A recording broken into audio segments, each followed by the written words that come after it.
today's video, we will fix the Frigidaire Dishwasher error code i30, leak sensor, drain pan and reset steps.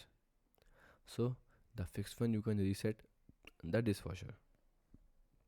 So the step 1, you can turn off the dishwasher, unplug it from the power outlet or turn off the breaker. Then wait for around 5 to 10 minutes and plug it back in and turn it on again.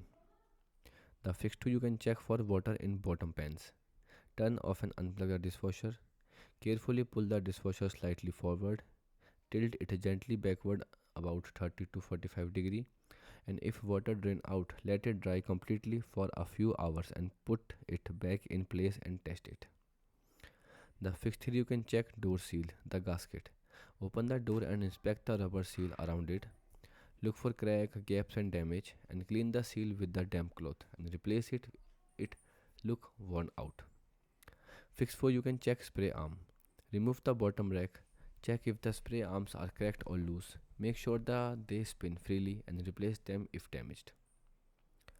The fix 5, you can check drain hose. Look behind the dishwasher. Inspect the drain hose for a crack or loose connections. Tighten any loose clamp and replace the hose if it leaks. Goodbye.